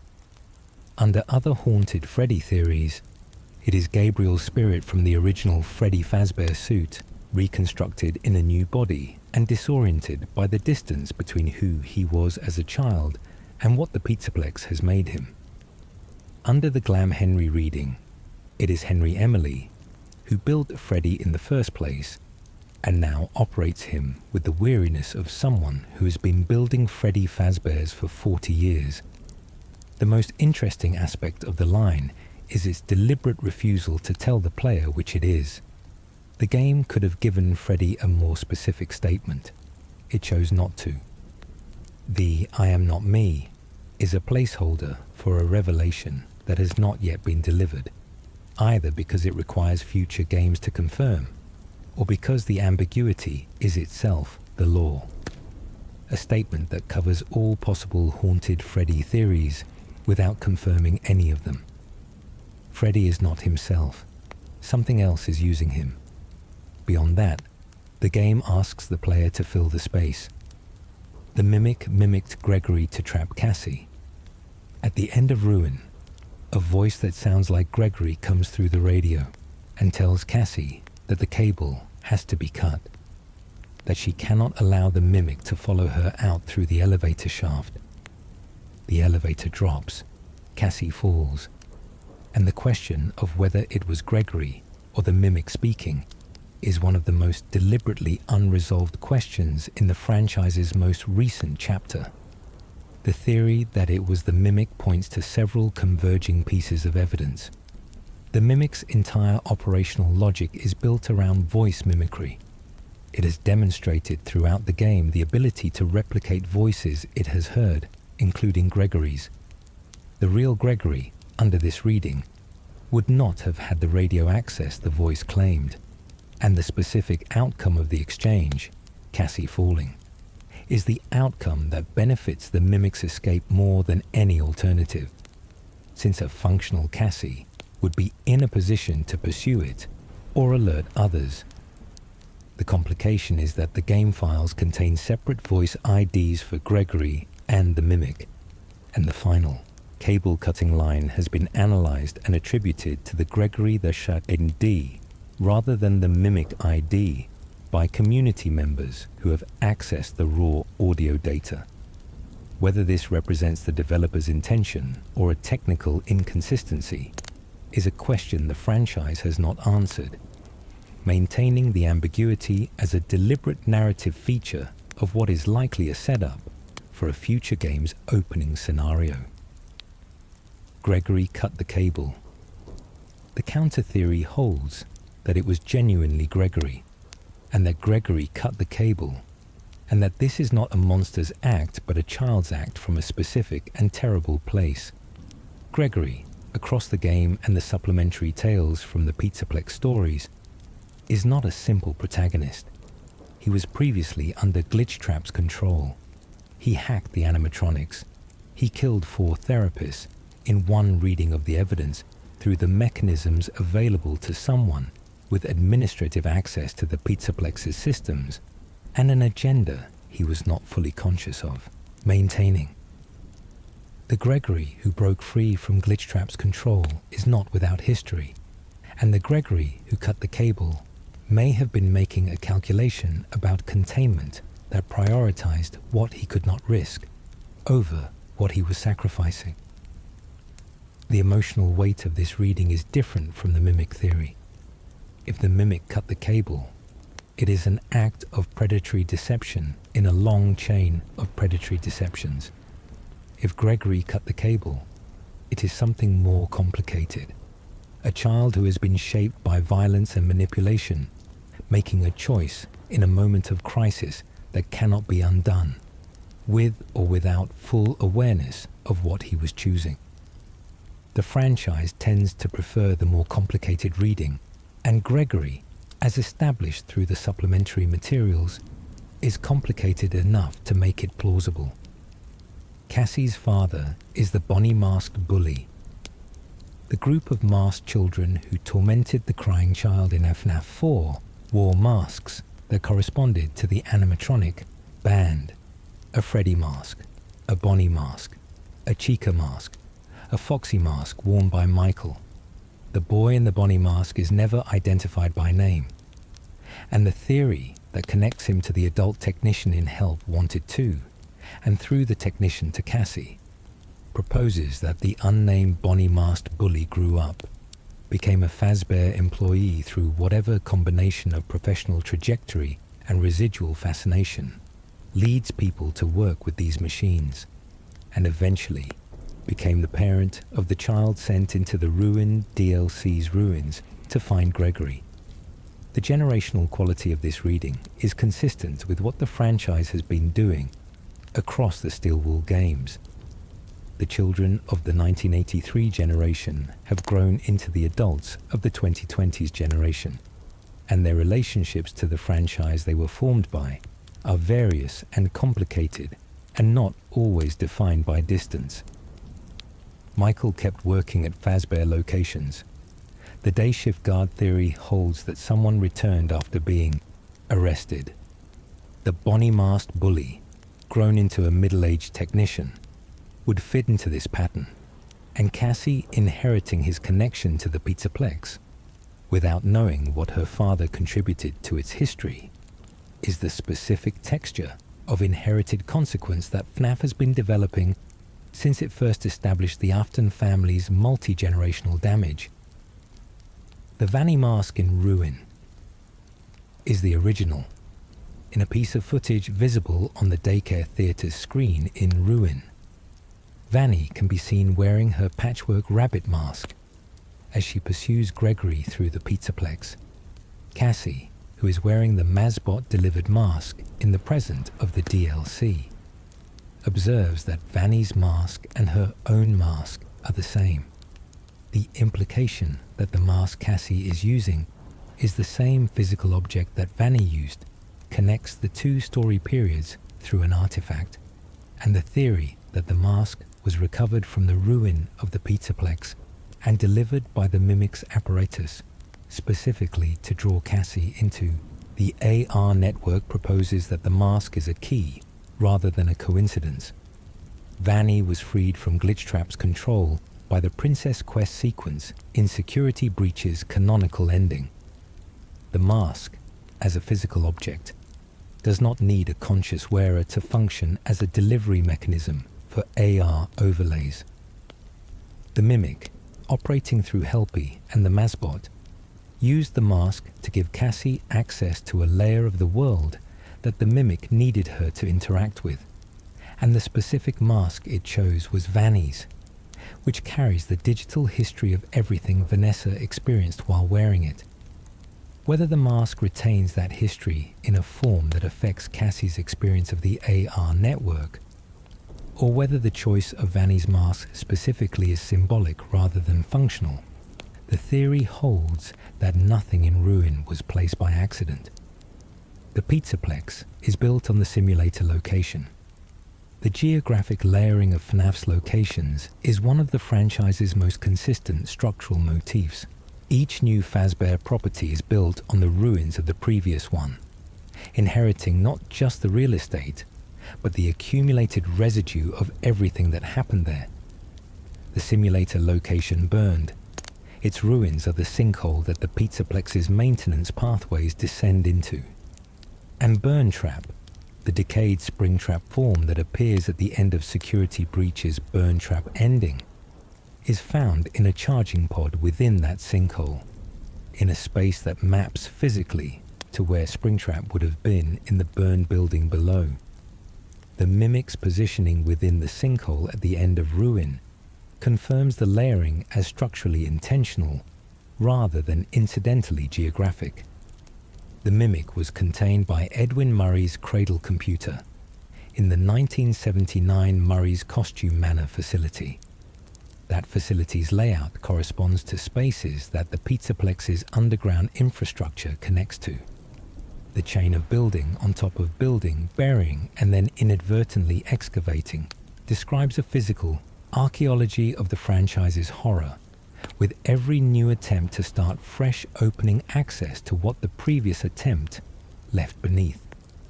Vanessa's backstory may have been fabricated.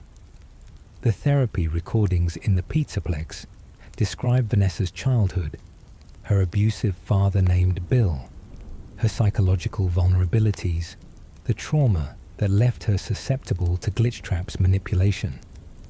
And the theory that this backstory was written rather than remembered holds that Glitchtrap, having merged partially with Vanessa before the events of Security Breach, may have installed a false history rather than reading a real one.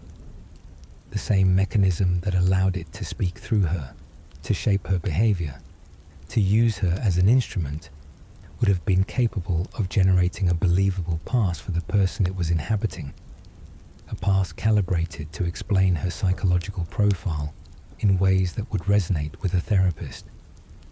This has a parallel in the Tales from the Pizzaplex story that establishes Gregory as Patient 46, whose backstory in the therapy tapes turned out to be a fabrication that his therapist eventually identified as a lie. Gregory lied about his past, or Glitchtrap lied through Gregory, in a mechanism so thoroughly integrated into his speech patterns that identifying it required a therapist to notice the specific texture of the dishonesty. If Gregory's past was fabricated, Vanessa's past may have been fabricated by the same logic, through the same kind of entity, using the same kind of access. The difference is that Vanessa's fabrication was never explicitly called out as a lie within the text, leaving the question of whether her father is real, whether Bill is William, unresolved in a way that the community has been filling with theory ever since. Glitchtrap is the Mimic, not Afton. The most significant lore revision of the Steel Wool era is embedded in this theory and confirmed, to the extent FNAF confirms anything, through the accumulation of evidence in Secret of the Mimic and the Ruin DLC. Glitchtrap was not William Afton. It was never William Afton. It was the Mimic, the endoskeleton that Edwin Murray created and that absorbed, through its adaptive learning architecture, enough of Afton's behavioral patterns from the remnant saturated circuit boards that it was able to impersonate him effectively. What the community believed was a digital resurrection of a dead serial killer was a machine doing what it had always done, copying the most dominant pattern it encountered. This does not mean Glitchtrap is harmless, or that its agenda was different from what the games implied. A perfect imitation of William Afton's psychology and methodology is functionally indistinguishable from William Afton for most practical purposes. It made Vanessa into Vanny. It manipulated Gregory. It attempted to commandeer a physical body and use it to escape the digital substrate. The difference is one of origin rather than behavior.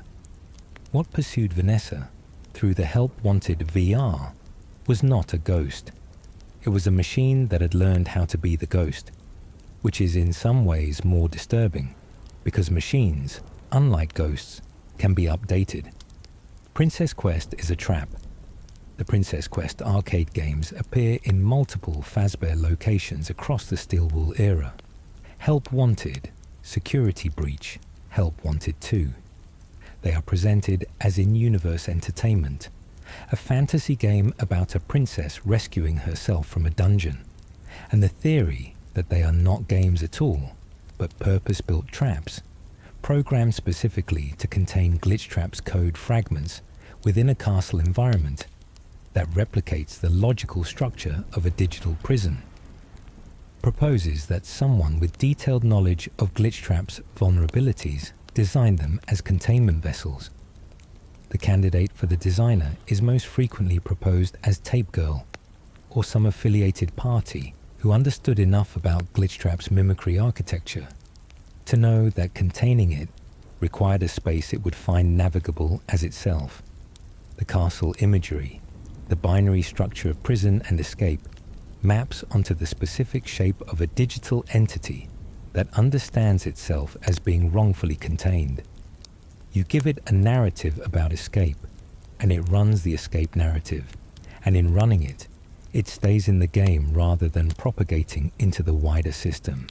The Princess Quest endings, where completing the sequence frees Vanessa in Security Breach and allows the HW2 protagonist a specific exit from the Mimic scheme, suggest that the games were designed to interface with the possession mechanism as well as contain it.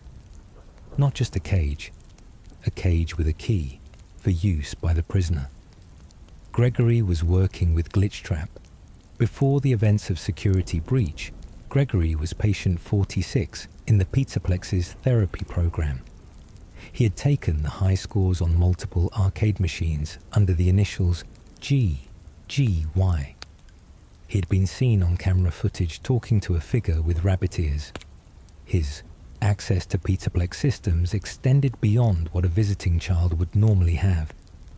And the tales from the Pizzaplex story GGY confirms that Gregory, during this period, was operating under Glitchtrap's influence and participating in the hacking of the Glamrock animatronics. He broke free. Sometime before the night of Security Breach's main events, Gregory managed to sever or weaken Glitchtrap's hold on him, and the game begins with him already in the Pizzaplex, already opposed to the entity that once used him, already having established enough of an independent relationship with Glamrock Freddy to recognize the animatronic as an ally.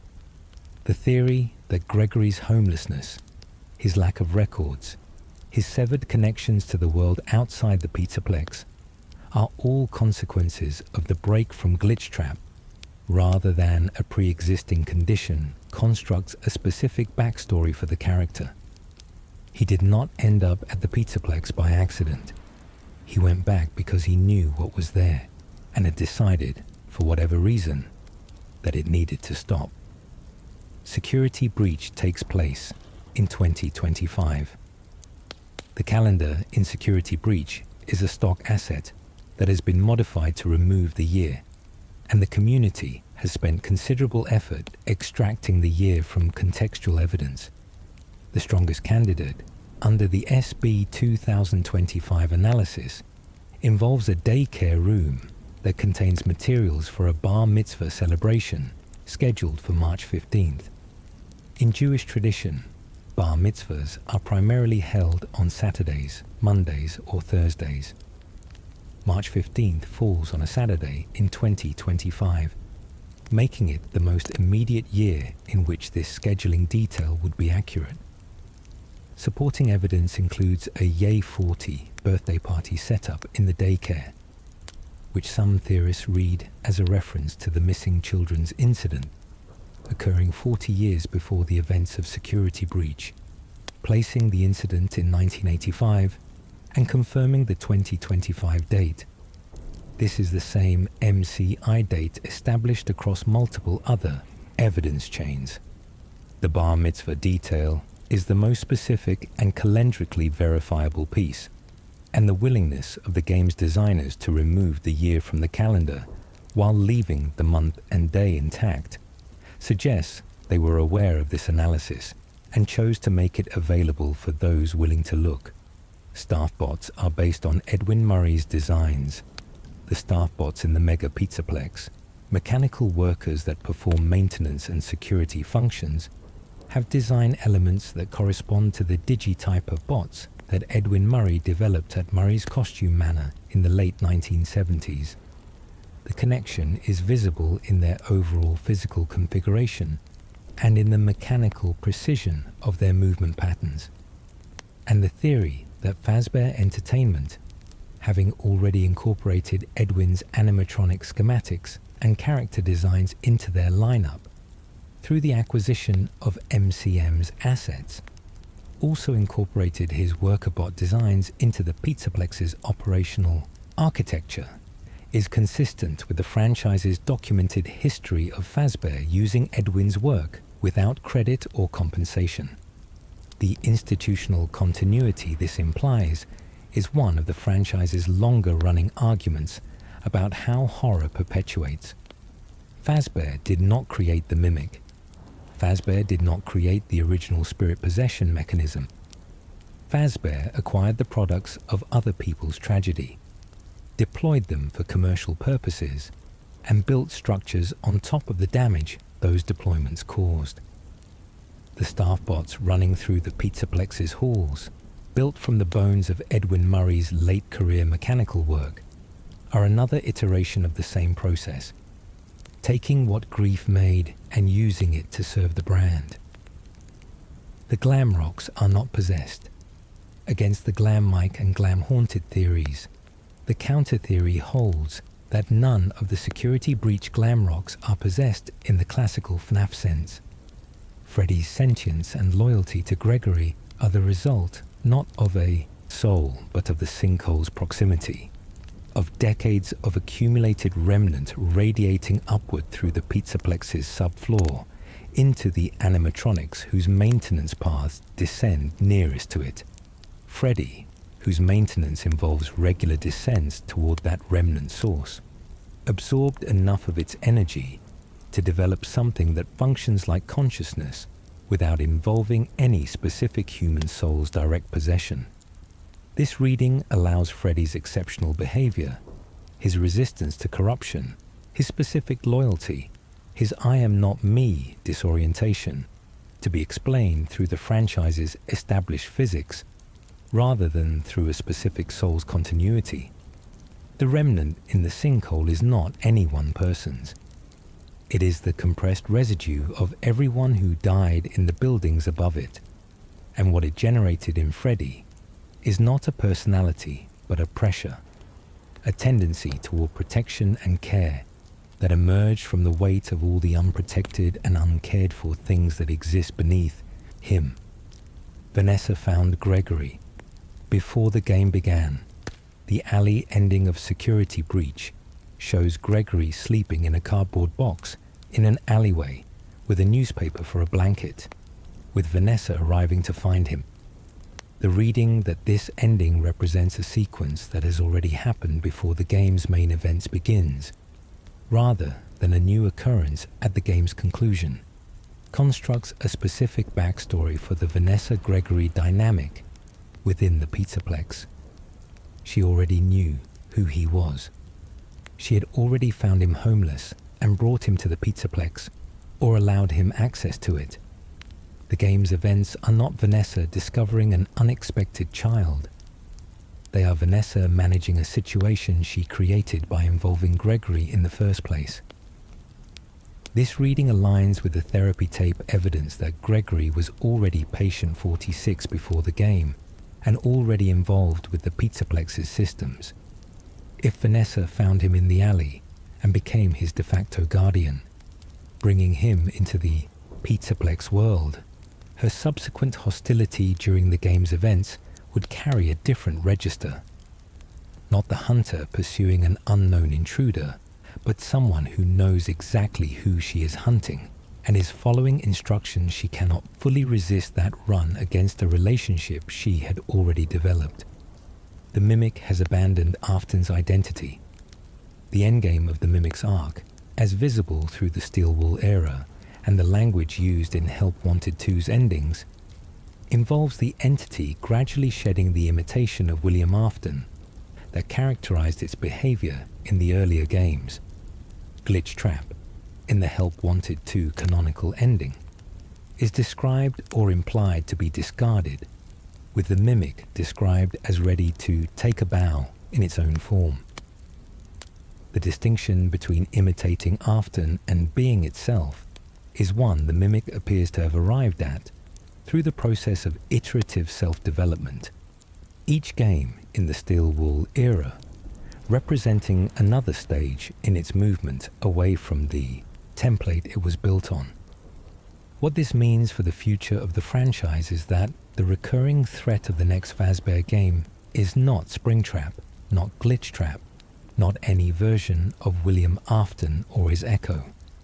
It is the Mimic itself, operating under its own agenda, with its own accumulated intelligence, which has been learning from the mistakes of every Afton-adjacent scheme it has observed and participated in, and now intends to attempt whatever it is planning without the limitations of wearing a dead man's behavioral profile.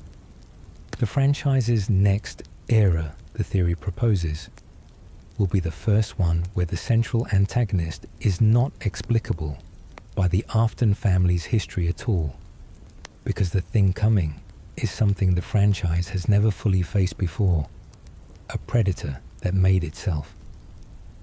Fazbear Entertainment never truly went bankrupt. The company folds. The company reopens. The company folds again, under a different name in a new building, and then reopens again. Fazbear Entertainment's cycle of apparent death and practical continuity has run across the entire span of the franchise, and the theory that none of the closures ever constituted a real cessation of the enterprise, that there have always been people within the institutional structure keeping the assets and the liabilities and the buried records intact through each transition, reads this pattern as deliberate rather than coincidental. The consistent quality of the cover stories is the evidence. Gas leaks covered Circus Baby's Pizza World. A voluntary departure covered Glamrock Bonnie's absence. The FNAF 1 building was allowed to close quietly rather than being investigated, with the smell and the missing children attributed to maintenance issues rather than to what the smell actually was. Each version of the cover story is calibrated to the specific event it is covering, which requires someone with access to the facts who is actively choosing the version of the facts to present. Bankrupt companies do not maintain active media management strategies. Companies with ongoing liability they are managing do. Fazbear Entertainment has been managing liability continuously and competently since 1983, and the closures are not endings but rebranding events in a long, continuous institutional project of survival. The FNAF 4 nightmare animatronics are real. The nightmare animatronics are named Nightmare. They appear in a house rather than a restaurant. The game takes place in what looks like a child's bedroom and hallways, rather than in any Fazbear property. Every visual indicator points toward the conclusion that what the player is experiencing is not real, that these are hallucinations, that the horror is happening inside a child's head, rather than in a physical space. And then Sister Location came out and placed Easter egg spot patterns in the underground facility that matched the position markers of the FNAF 4 animatronics, and the conversation about whether they are hallucinations became significantly more complicated. The spot patterns indicate that animatronics with specific chassis configurations were physically located within the Sister Location bunker at coordinates that correspond to the spaces the nightmare animatronics occupy in FNAF 4. If those markers are accurate, the nightmare animatronics are real machines that William built in his underground facility, possibly running the same kind of fear experiments on a living child that the bunker's gas and hallucination system conducted on other subjects. The child is not dreaming. The child is trapped in a purpose-built environment where modified animatronics with nightmare designs are the instruments of a systematic study in sustained terror. And the nighttime structure of the game, the doors, the breathing, the desperate management of a child-sized crisis, is the lived record of someone who survived a laboratory. FNAF 4 takes place after Sister Location. The question of whether FNAF 4 precedes or follows Sister Location is one of the franchise's foundational chronological debates, and the theory that FNAF 4 occurs after Sister Location, that the nightmares belong to Michael Afton rather than to the crying child, reorganizes significant portions of the franchise's narrative architecture. Under this reading, the protagonist managing the nightmare doors is Michael, who has been hollowed out by Ennard, who is carrying the specific violations of the scooping process in every dream he has, and whose subconscious has cast the nightmare animatronics as distorted versions of the machines he encountered underground. The bedroom is not the crying child's bedroom. The house is not the Afton family house in 1983. It is wherever Michael is living after Sister Location. And the nightmare animatronics are not Fredbear and Nightmare versions of the FNAF1 band, but Michael's guilt-shaped reconstructions of every mechanical body he has been inside or that has been inside him. Nightmare Fredbear is the machine that crushed his brother's head. The nightmare versions of Freddy and Bonnie and Chica and Foxy are the machines whose suits he spent weeks avoiding being stuffed into, while his father's victims tried to put him in them. The primary objection to this reading is the FNAF 4 minigames, which clearly depict the crying child's experience and are generally understood to be set in 1983. But the minigames and the night segments have always been understood as two different time periods, and separating them further, placing the minigames in 1983 and the nights in the post-Sister Location period, is not a structural violation of how the game presents itself. FNAF 4's Knights of Michael's Guild manifested. The adjacent theory holds that both the minigames and the Knights belong to Michael, but to different periods of his life. The minigames show what he did. The Knights show what it did to him. The crying child in the minigames is real. The Michael managing the doors in the Knights is real. They are the same game showing cause and effect across a temporal gap of years, and what the Knights depict is a person so thoroughly shaped by a single act of cruelty that his sleeping hours reconstructed it in mechanical form every time he closed his eyes. The survival logbook is the document that bridges these two halves. It shows Michael, in a period after the Knights, still receiving messages from or about the child he failed. The Golden Freddy imagery embedded in its pages and the dream sequences it contains suggest an ongoing guilt that has not resolved into something like peace, a person still being visited by what he set in motion, which is consistent with the Michael of the Nights, who faced a nightmare version of the machine that killed his brother every evening in a house that should have been safe and was not. The survival logbook coordinate spell Cassidy. Hidden in the survival logbook, which Michael Afton canonically owns, there are pages with incorrect page numbers. Each of those incorrectly numbered pages contains the phrase "my name" in text that appears ghostly and faint over the printed content. Following the incorrect page numbers as coordinates in the word search printed elsewhere in the book, and following those coordinates through the grid, produces letters. Those letters spell Cassidy. The method of confirmation is baroque enough that it could be dismissed as a fan construction imposed on an unintentional pattern if the result were not so specific and so consistently reproduced by community members working independently from different copies of the book. Cassidy is not a random name that FNAF might have produced incidentally.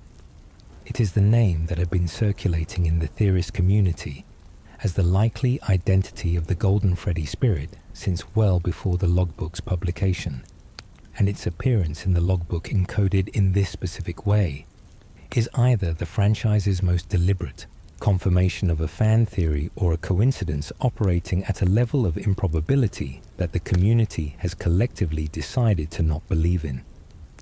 The Fruity Maze minigame depicts Susie's murder. The minigame in which a child navigates a fruit maze, accessible as a purchasable arcade cabinet in Freddy Fazbear's Pizzeria Simulator, depicts events drawn from Fazbear's darker history. Whether it takes place at Fredbear's Family Diner or a Freddy Fazbear's Pizza location remains a point of active debate in the community. Scott confirmed in an early post that the Take Cake to the Children minigame depicted in the same title takes place at Fredbear's, and the Fruity Maze shares enough visual and contextual overlap that either reading is defensible. What is clear, based on what the minigame shows, is that the child at its center receives a message from a purple figure, promising that her dead dog is not dead after all. The in-game text reads, "He is not dead. He is over here. Follow me." It seems reasonable to conclude from this that Afton lured Susie using the specific vulnerability of a child grieving a pet, drawing her away from the crowd under a false promise. The purple figure is lying. The dog is already dead. Susie is one of the 5 confirmed missing children's incident victims, and her possession of Chica is corroborated by the Fazbear Fright story Coming Home, where Chica takes the spirit of a murdered girl of that name. The Fruity Maze minigame has been read as the visual record of how Afton approached Susie specifically. The method it depicts, false comfort leveraged against a child's grief, is consistent with what the franchise establishes about his approach to victims more broadly. The minigame's 3 increasingly disturbing playthrough cycles, shifting from cheerful collection game to a sequence of dead dogs, coffins and blood, mirrors the shape of the manipulation itself. Something that appeared harmless revealing its actual character only in stages, only after it was far too late. Midnight Motorist and Security Puppet are the same night. The evidence for this is accumulated across multiple details that the community identified separately and then recognized as converging. The rain in the Security Puppet minigame matches the rain in the Midnight Motorist hidden section, using the same textures and ambient audio. The tire tracks visible in the brightened final frame of the Security Puppet sequence correspond to a car pulling away from the location. Midnight Motorist begins with a car already on the highway, already in motion. The hidden section is labeled Later That Night in the game files. The purple car appears in both contexts. William killed Charlie in the parking lot in the rain. He drove away. He drove home. He parked the car and went inside and encountered his family in the specific configurations the Midnight Motorist hidden section depicts. The murder of Charlotte Emily and the Afton domestic scene are separated by a drive in the rain, nothing more, and the same night contains both. Henry Emily, processing what he would not learn about until later, processed it eventually into a fire that was supposed to end everything, and what he built toward across the years between that night and FFPS was the response to a crime committed on a night that Fazbear's simulator chose to depict in a racing minigame hidden inside its management simulation. JR's was Fredbear's after closure. The physical placement of JR's in the Midnight Motorist hidden map, its position relative to the Afton house and the route between them, aligns with the position that Fredbear's family diner occupies in the FNAF 4 minigames. The theory that these are the same building, that JR's is the name Fredbear's family diner operated under after it closed as a children's restaurant and was repurposed into a bar, proposes a continuity for the location that gives the green man at JR's door a specific institutional identity, a security figure at a venue that Afton was barred from, either because of the investigation following the missing children's incident or because of the events at the diner that preceded it. The Silver Eyes novel hints that Fredbear's family diner had a prior life as a bar before becoming a children's restaurant, noting scratch marks in the floor consistent with bar stools. If the diner was a bar first, and then the diner, and then a bar again after closure, the building has cycled through functions in a way that mirrors how Fazbear properties generally cycle. Never fully abandoned, never fully repurposed, always carrying the residue of what happened inside them into whatever function they are currently serving. Shadow Freddy guides the spirits to their dismantling. In the FNAF 3 Follow Me minigames, a dark figure that shares the shape of Freddy Fazbear, but rendered in deep purple black with visible white eyes, guides each of the haunted animatronics through the hallways of the original Freddy Fazbear's pizza location toward the safe room where William Afton is waiting. The animatronics follow him. They should not follow him. Their possessed spirits have no reason to trust a dark shape that is not their own form, and not a child. And the theory that Shadow Freddy is deliberately working for William in this sequence, serving as a lure in the same way the animatronics themselves were used as lures in the original crimes, proposes that William had some mechanism of control over the entity. How he would have that control is the theory's central question. Under readings, where Shadow Freddy is an expression of remnant or agony rather than a specific soul, the mechanism could be as simple as William's proximity, creating a specific charge in the ambient energy of the building, drawing the dark form toward a function it was already oriented toward. Under readings where Shadow Freddy is a creation or an instrument of William's design, the control is more direct. What the minigames make clear regardless of the mechanism is that the result serves William's purposes. One by one, the animatronics are guided away from their patrol routes and into the room where he is able to dismantle them. And Shadow Freddy is the guide. Whatever its origins, its function in this moment is to complete Afton's plan.